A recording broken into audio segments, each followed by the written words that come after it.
Here we have Nancy Pelosi on January 6th expressing excitement that protesters were now inside the Capitol. She says, "We've been waiting for this. Trespassing on Capitol grounds." I've been waiting for this, for trespassing on the Capitol grounds. We've been waiting for this. Let those words sink in, because those words say it all. It's an admission that they were waiting for this, that they had planned this all along. In other words, it was a setup.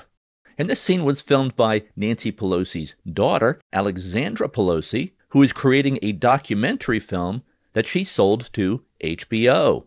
And here's some undercover footage of Alexandra Pelosi planning her documentary. Here she's talking to her attorneys. She's admitting here that the January 6th insurrection narrative is a ruse, not an insurrection at all. It was a plot by Democrats and the deep state to entrap Donald Trump and his supporters. I think time is going to remember January 6th differently. Right now, people are still, there's two things. Media needs stuff to fill. I mean, if you watch TV on January 6th, it was like January 6th, 24/7. As time goes on, it's going to be less. It's not going to mean anything if you weren't even there. We need like a war to break out. Yeah, no, it's right at all. But the thing is, why I asked you the question of like, so what was the plan? Is that if there was an insurrection, you were supposed to be in line. Marching. You're in the military, you know this. No, you were supposed to have a plan. Exactly. It's called operations order. You sit down overnight with your soldiers. You go over, all right, you're going to go here. You're going to go in by this side. At this time, we're going to take over this. There was none of that. If there was an insurrection, it's the sorriest insurrection in the 20th, 21st century ever. No guns, no plan. People taking selfies. A guy smoking pot. I love the guy. Even Alexandra Pelosi says here, quote, "If there was an insurrection, you were supposed to have a plan. It was the sorriest insurrection in history." So she was disappointed that this really wasn't much of an insurrection at all. I mean, yeah, how can you have an insurrection without guns? If this is an insurrection, it's the dumbest, most ineffective insurrection ever attempted in human history. Let's listen to Alexandra Pelosi again. If there was an insurrection, you were supposed to be in line. Marching. You're in the military, you know this. No, you were supposed to have a plan. Exactly. It's called operations order. You sit down overnight with your soldiers. You go over, all right, you're going to go here. You're going to go in by this side. At this time, we're going to take over this. There was none of that. If there was an insurrection, it's the sorriest insurrection in the 20th, 21st century ever. No guns. Alexandra here is literally mocking the idea that this was any kind of insurrection. And the problem that she's facing here with the documentary is now she has to kind of make it up. Set up some footage, some scenes to make it look like something's happening. Make it look like there's an insurrection going on. Otherwise, this is going to be a very boring documentary. She won't be able to sell it to HBO. And here was the so-called insurrection, just people walking around inside the Capitol, police doing nothing. And here we see the Capitol Police just opening doors for these insurrectors.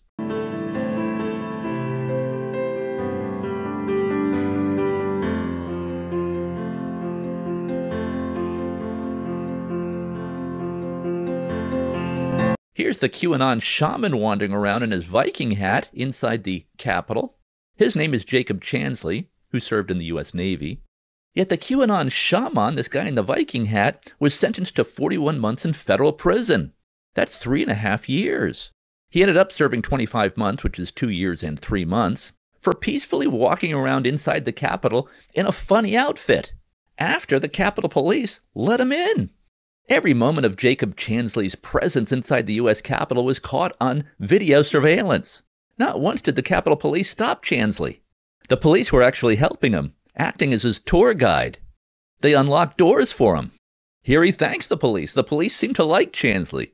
The police and Chansley are clearly getting along very well. I count 9 police here just letting Chansley continue his walk inside the Capitol. And the police seem amused by Chansley. I'd be amused too if I saw a guy walking around the Capitol, inside the Capitol with his Viking hat. And here's Chansley, the Viking hat guy, inside the Senate chamber with his bullhorn. And here he actually thanks the police as part of a prayer for allowing the protesters into the building. Thank you, Heavenly Father, for giving the inspiration needed to these police officers to allow us into this building. But the media portrayed Jacob Chansley as some kind of a terrorist who should have been shot. Shoot him. Yeah. Shoot him.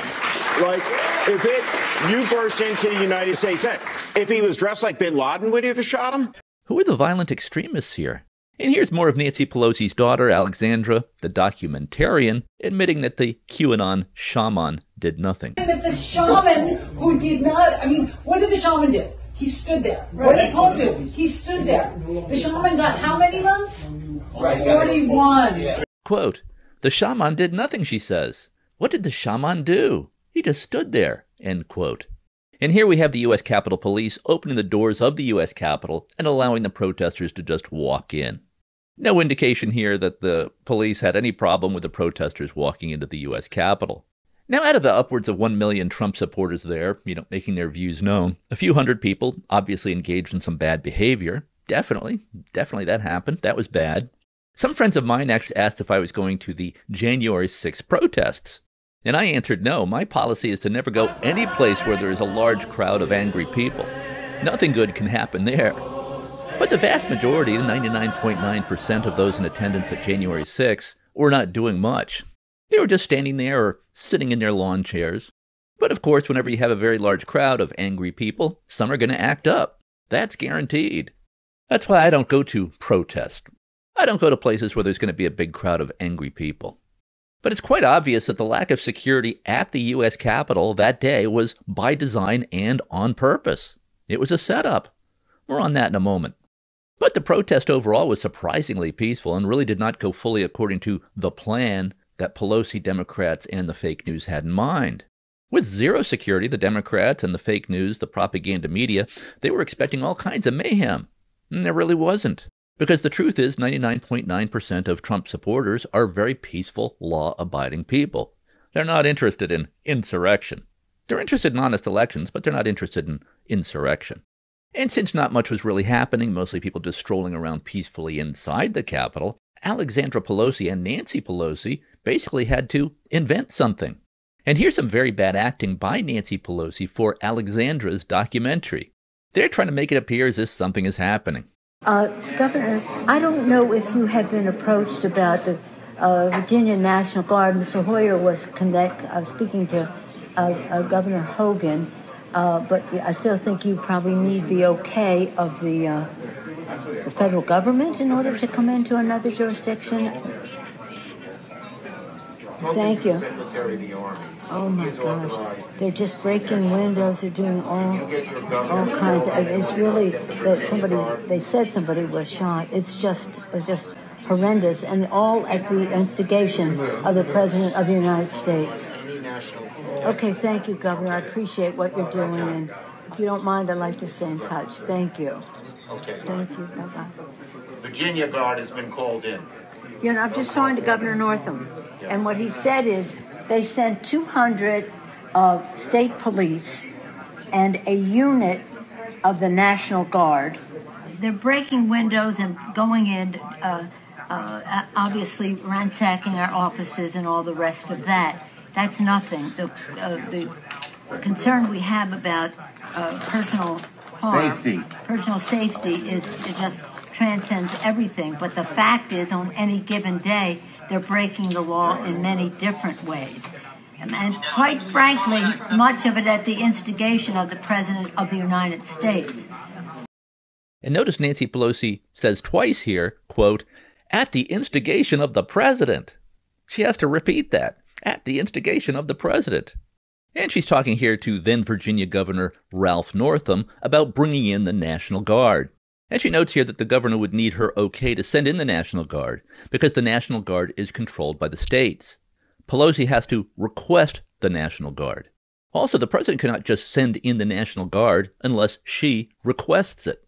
The president must request the National Guard from the states. He can't on his own just surround the U.S. Capitol, the U.S. Congress, with troops. And I'll get into that in a bit, because that involves separation of powers. And here we have more footage for Alexandra's documentary designed to make it look like something is happening. And we have here more of Nancy Pelosi and her daughter, the documentarian, turning Nancy Pelosi's dramatic escape from the Capitol into a Hollywood movie set. Here she is dramatically escaping, clearly escaping a terrorist attack, escaping an insurrection. Here's Alexandra Pelosi filming this escape from the terrorists, escape from the insurrectors, and sometimes getting in the way of the Capitol Police. Sure doesn't look like anyone's very worried here.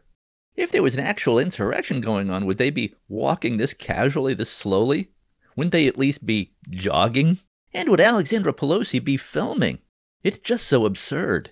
Now, this is not how the police would be evacuating a building in the event of an insurrection or some kind of terrorist takeover of the Capitol. No urgency whatsoever here. If they thought a real insurrection was happening, they would be running, not casually strolling, checking their email, checking their phones, checking their social media posts with documentary camera crew in tow. This is just a total joke. And Alexandra did manage to sell her documentary to HBO. So mission accomplished there. Now here's a very strange scene. Footage of Nancy Pelosi talking on the phone with Mike Pence, then Vice President Mike Pence. And you see Democrat Senate Majority Leader Chuck Schumer in this clip. But then we have the exact same phone conversation with Pence, this time with Republican Senator Chuck Grassley in the scene. And I'm at the Capitol building. I'm literally standing with the chief of police of the U.S. Capitol Police. They believe that the House and the Senate will be able to reconvene in roughly an hour. I'm standing with the chief of the U.S. Capitol Police. He just informed me that they believe that the House and the Senate will be able to reconvene in roughly an hour. It looks like what happened is that they redid the conversation for the documentary in order to have a Republican senator in the scene, to give it kind of a bipartisan feel. Here again, we have some very bad acting by Pelosi and Democrats for Alexandra's documentary, trying to pretend that something significant and dangerous is happening. Did we go back into session? We did go back into session, but now apparently everybody on the floor is putting on tear gas masks to prepare for a breach. Well, I'm trying to get more information. They're putting on their tear gas masks. Now, what about the lack of security? Well, here we have Republican Congressman Barry Loudermilk displaying President Trump's order of January 3rd, Trump's order to General Milley. And Milley was the chairman of the military Joint Chiefs of Staff. And we see his statement up on the board here, his testimony.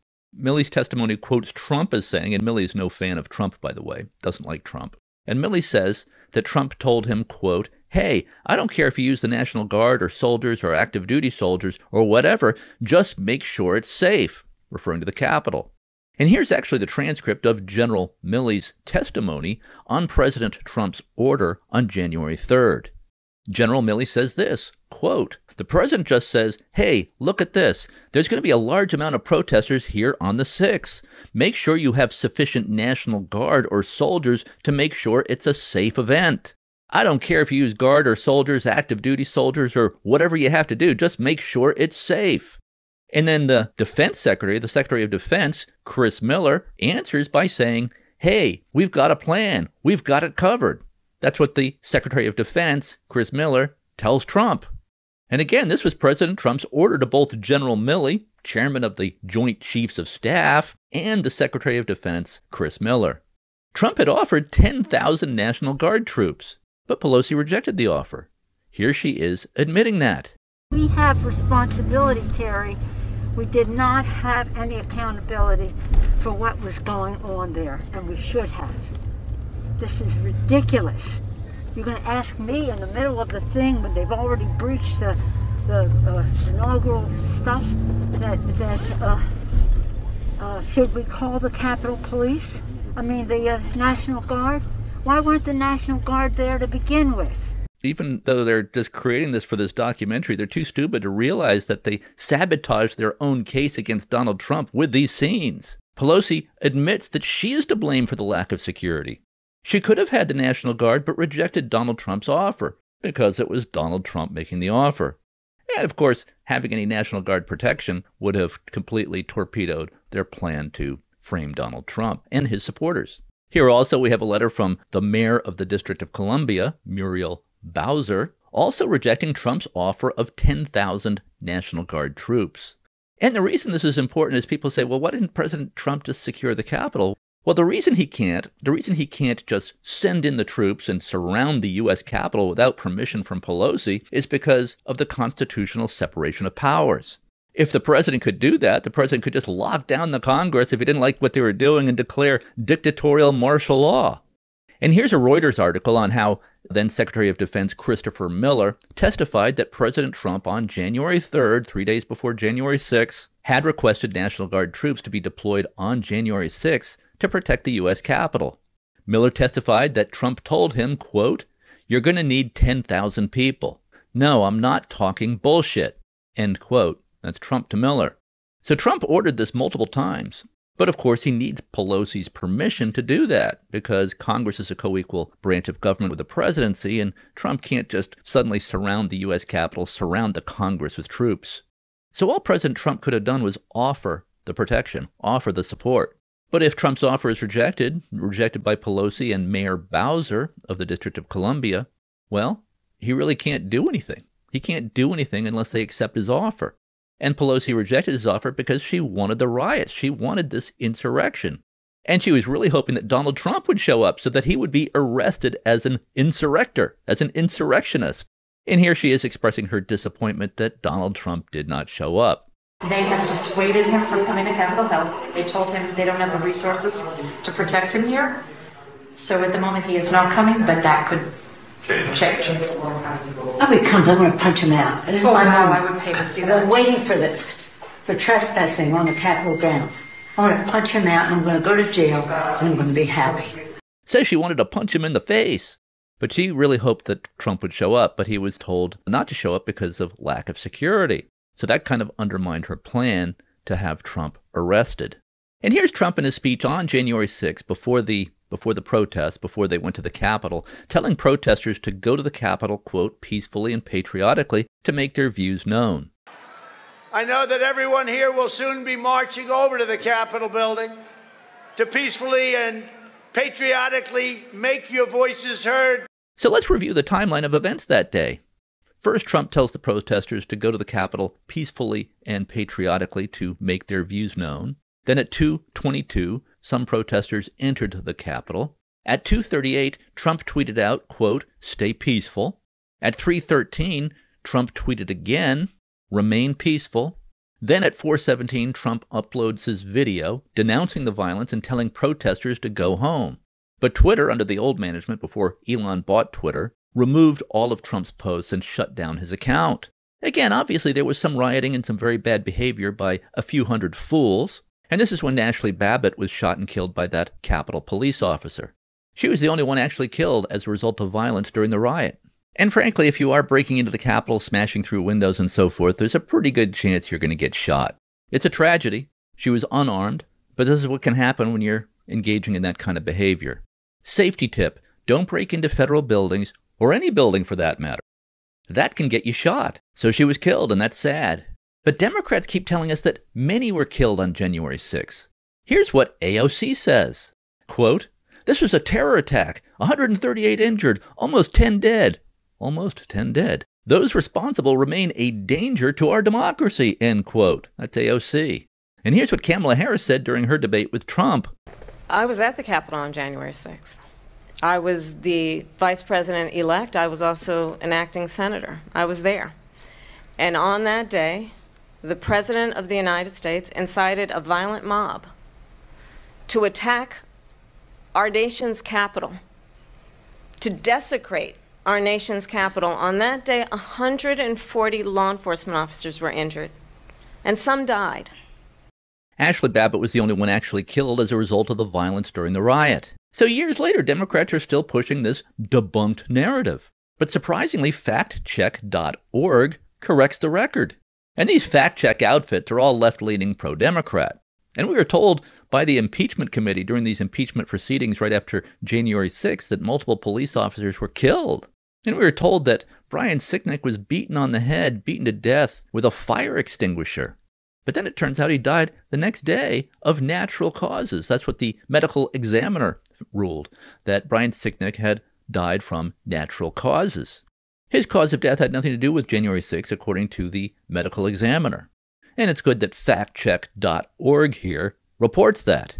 and 2 others died on January 6th, but having nothing to do with the violence that took place that day. And both were Trump-supporting protesters. One was named Roseanne Boyland. And according to the medical examiner, she died of, quote, acute amphetamine intoxication, end quote. That's according to the D.C. medical examiner. Nothing to do with the protests.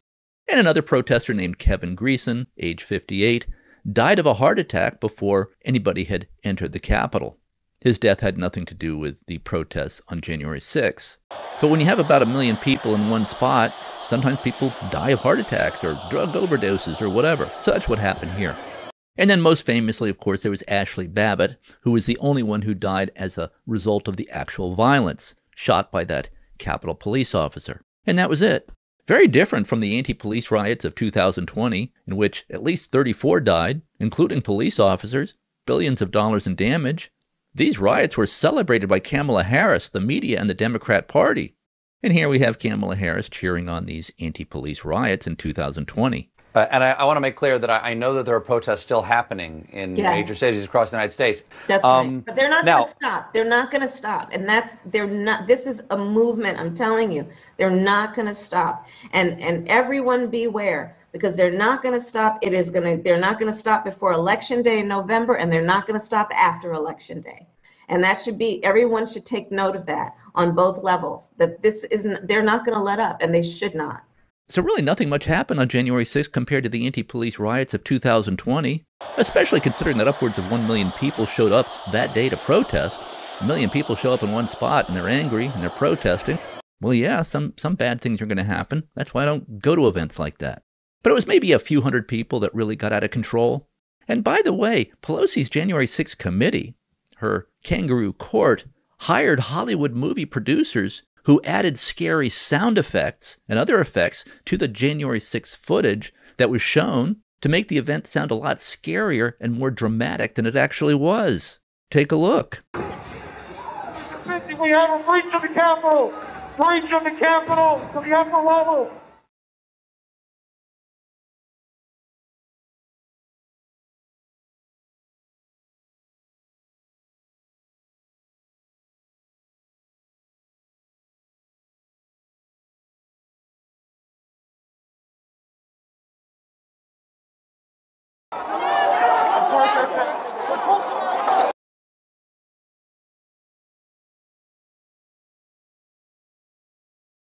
Now, if prosecutors or lawyers doctored evidence like this in court, they would be charged with perjury, with obstruction of justice, and falsifying evidence. And in a pretty amazing PBS documentary admission on the whole January 6th, the production of the January 6th show, even PBS admits that the footage was doctored. And actually, PBS is kind of boasting about this ruse that Democrats, with help from the propaganda media, were able to pull off on the American people. The one thing that we knew was the information that we have is compelling. The thing we needed to do was tell that to the American people in a compelling way. So that's why we brought in a former president of ABC News. Yeah, I got a call pretty much out of the blue from the January 6th committee. They wanted a storyteller. And while they were brilliant lawyers, storytelling for a mass audience is not what they do. To bring in a guy like this who would think outside the box really did prove to be fruitful. And it was Goldston who really began to envision this as, in a way, a kind of mini-series, that there would be, sort of 9 episodes, and that these episodes would tackle particular themes. Attack on the Capitol. The investigation. The first hearing was primetime television. As the nation is about to witness a defining moment. The first hearing before the country, the results of the January 6th investigation. This is an extraordinary moment in American history. When it came to that first hearing, we knew how high the stakes were. Is about to hold its first primetime hearing. We were either gonna, make people realize that this was important, or once you've lost them, you've lost them for good. It was a real question of, is this going to work or not? Without objection. We wanted to make sure that this was a presentation that would grab the audience and hold on to them. Chairman Thompson loved to say, it's got to pop. And then if this really was an insurrection, why were the supposed insurrectors allowed by police to just leave the Capitol? Like at a movie theater. That's it, folks. The show's over. You get to leave now. They had the footage they needed, which could then be manipulated and doctored to make it appear that something significant had occurred, that a coup had been attempted.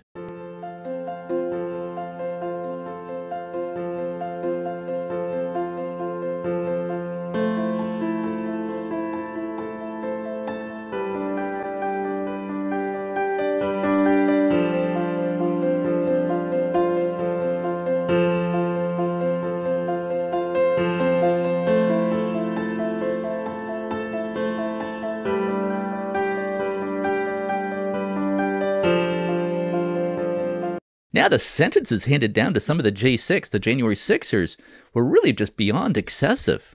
Yeah, there was some bad behavior there, but the head of the Proud Boys, this guy named Enrique Tarrio, was not even in attendance at January 6th at the protest, and he was sentenced to 22 years. He was convicted of, and I'll quote it, of masterminding a seditious conspiracy aimed at keeping then President Donald Trump in power. He got 22 years for this, for supposedly masterminding this seditious conspiracy to keep Donald Trump in power. Exactly how would he do this? And then there's this guy, Stuart Rhodes, age 58, a graduate from Yale Law School, so very smart, and a U.S. Army veteran. Well, he was sentenced to 18 years in prison, also for seditious conspiracy to keep Donald Trump in power. He also never entered the Capitol building. He was on the Capitol grounds, but he never entered the building. Unlike Enrique, unlike the Proud Boys leader was not even on the premises. Rhodes was on the premises, but never entered the Capitol building. And Rhodes had worked at one point for Libertarian Congressman Ron Paul, including for Ron Paul's 2008 campaign for president.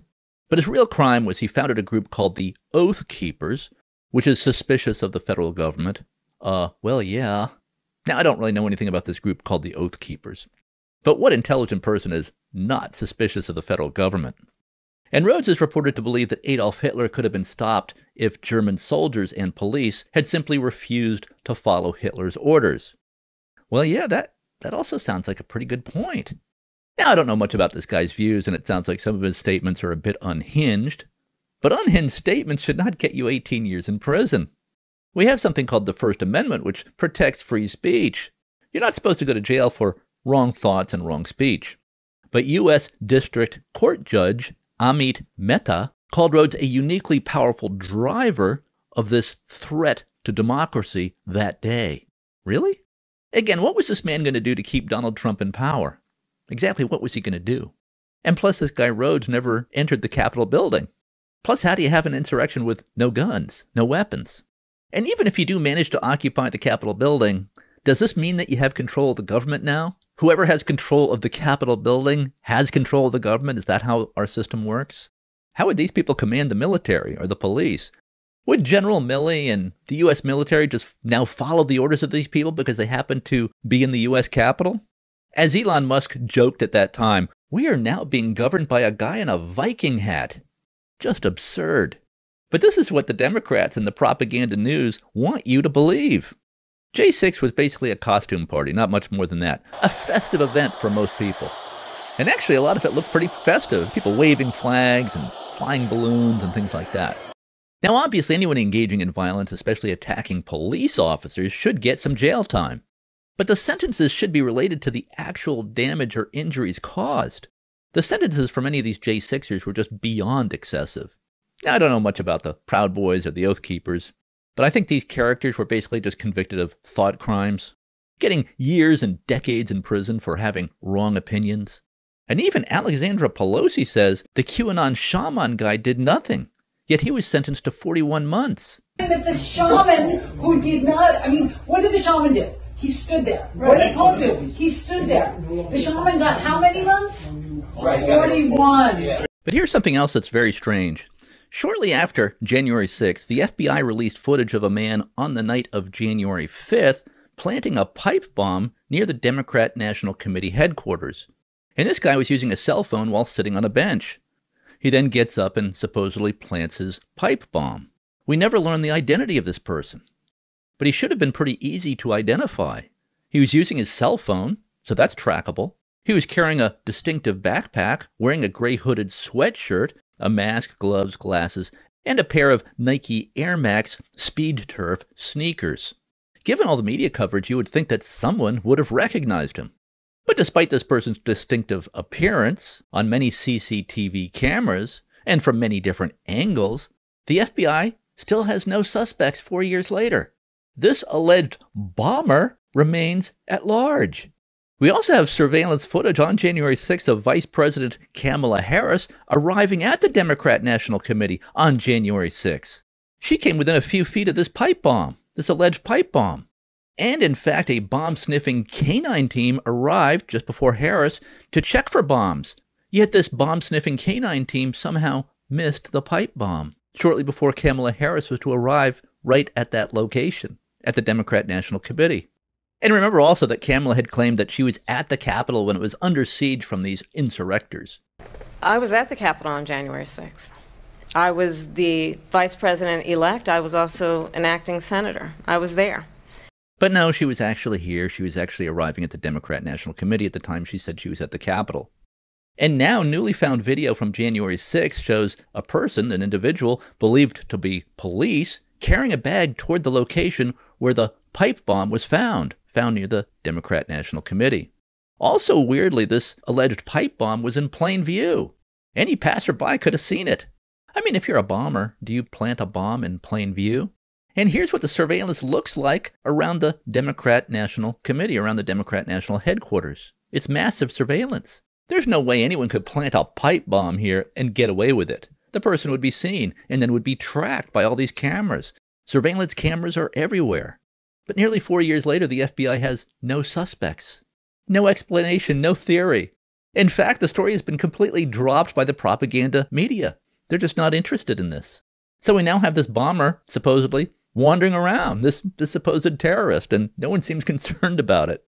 So once again, this just appears to be a massive plot to frame Donald Trump and his supporters and to create this fake narrative that Trump supporters are somehow a threat to democracy.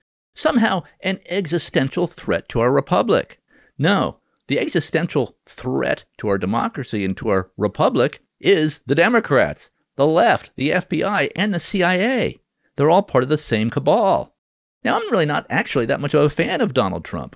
I was for DeSantis in the primaries. I was for almost anybody but Trump in the 2016 primaries. I was first for Scott Walker, and then I was for Rubio, and then finally, after Trump blew Rubio out by 18 points or 19 points in the Florida primary, I decided to take a look and try to figure out what was the appeal of Donald Trump. And I actually do like a lot about Trump. I like the fact that he transformed the Republican Party into an America First party of the working class. Before Trump, the Republican Party was thought to be the party of Wall Street and bankers and the country club. So I like the fact that Trump transformed the Republican Party into the party of the working class, a populist party. But the truth seems to be that the January 6th frame-up was brought to you by the same people, the CIA and the FBI and the Democrat Party, who created the Russia collusion hoax in 2016 to try to frame Donald Trump for that. The CIA is an expert at psyops and propaganda, and this is a psyop against the American people. That's what the CIA does. It conducts psyops. The target of the CIA is supposed to be foreign enemies of the United States, but the CIA's mission has now been adjusted. It's now been changed. The CIA, the FBI, in coordination with today's Democrat Party and assistance from the propaganda media, now conduct psyops against the American people. They see the Republican Party, they see Donald Trump and his supporters as the real enemy. They're not worried about communist China. They're worried about Republicans and people who support Donald Trump, which is about half the country. And I think it's clear now that the CIA, the FBI, the Democrat Party will stop at nothing to make sure that Donald Trump never occupies the Oval Office again. I mean, we've had 2 assassination attempts so far. If Trump is elected president on November 5th, I sure hope he gets to the bottom of all this. But I do fear that the CIA, the FBI, and the deep state will not permit Donald Trump to be president, even if he does win on November 5th. They just have too much to lose by allowing Donald Trump to become president again. Again, let's review Nancy Pelosi's own words on this right after she got word that the protesters were now inside the Capitol building. With glee, she said, quote, "We've been waiting for this, for trespassing on the Capitol grounds." We've been waiting for this, for trespassing on the Capitol grounds. We've been waiting for this, she said. Let's hope enough Americans are seeing through all of this BS. The real problem is when you hear discussions of things that are like openly Marxist philosophies. We must understand what are disparities and then accommodate and adjust for those disparities if we want equal outcomes. When you hear talk about equal outcomes and, and not just equal opportunity, but that we all need to arrive at the same place, equal outcome talk. There's only one way they can do that, and it's by forcing you. Well, it's by everyone having nothing. Yeah. That's the only way to have things totally equal. Right. And so for equal distribution, that has to be enforced by law. So that has to be enforced by the government, and the government generally does not have equal. They have much more than you. And that's Fidel Castro in Cuba. That's North Korea. That's virtually every communist country that's ever existed. You have a military dictatorship that decides what you can and can't do with your time. Sure. And all under the guise of making it better for everyone. And that's exactly what they did to North Korea. When they took over people's farms, they said, we're going to take over the farms so that everybody has food. Yay, good. Now everyone's starving. Right. And the government has all the food. And if you kill a cow, they'll kill you. Now, I consider myself to be basically a centrist. My political views and Elon Musk's political views are essentially in alignment. I consider myself a John F. Kennedy Democrat. Very happy, by the way, that RFK Jr. endorsed Donald Trump. John F. Kennedy was a very strong anti-communist, very patriotic. And Donald Trump was a Democrat for most of his life, until pretty recently. Democrats used to be for border security, for law and order. Now they're for open borders and defund the police. And they're openly communist. Now as insurance against the Harris-Walz victory on November 5th, you might want to read my book, Bitcoin, A Beginner's Guide, your off-ramp from a corrupt political system and protection from economic collapse. I call Bitcoin freedom money, or the Second Amendment for your money. And this is not investment advice, by the way. I don't give investment advice. I just tell you what I do, or what Wanda and I do.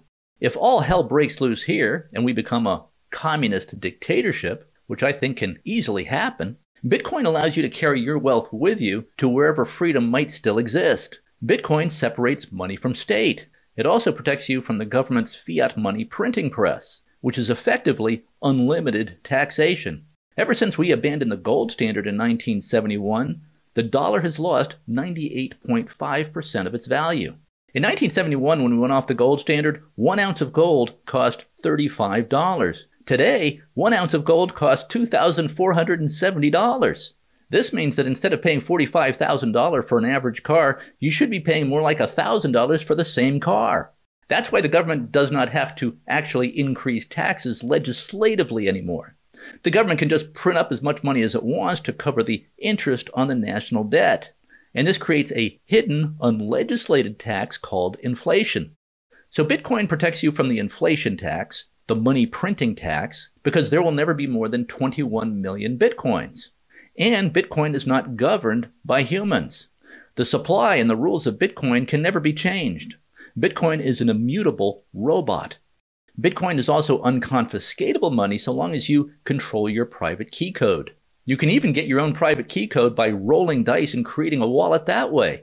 Yep, that's how I created my most important private key code, the vault for my wealth. I also don't have my complete private key code in one location. I have half in one location, half in another location. That's what makes Bitcoin unconfiscatable money. So long as you have your private key code, you can escape with your wealth. It's not easy to carry a gold bar through an airport or across a border. But if you can remember a 12-word private key code recovery phrase, you can carry your wealth in your head with Bitcoin. You can't move your house or your stock market investments if we have a communist dictatorship. But if you can remember 12 words, you can exit the situation with your wealth. Did you see the clip of her talking about how dare we wish Merry Christmas to people? No. Yeah, she does this bizarre rant about how we shouldn't be wishing Merry Christmas to anyone. Is this when she was a senator? It's recent. It's recent? Yeah. Really? It's so strange that that was her, that's the only time I've seen her passionate about anything on camera. Come on, fucking. And when we all sing happy tunes and sing Merry Christmas and wish each other Merry Christmas, these children are not going to have a Merry Christmas. How dare we speak Merry Christmas? How dare we? Oh, that's so nutty. And yeah, I am a radical. I do believe that we need to get radical about what we are doing and Right. take it seriously. Right. So we keep about 10% of our assets in Bitcoin in case there's a communist takeover here on November 5th. Bitcoin is our insurance money. Insurance against economic and political system collapse. Insurance against a possible Democrat Party communist dictatorship, which very well might start in January if Kamala wins on November 5th. And if Democrats take control of the House and the Senate. Bitcoin is our escape hatch, our ejector seat if all hell breaks loose here. So if this subject interests you, check out my book, Bitcoin, A Beginner's Guide. It's available on Amazon in all the formats. Remember, Bitcoin is the Second Amendment for your money.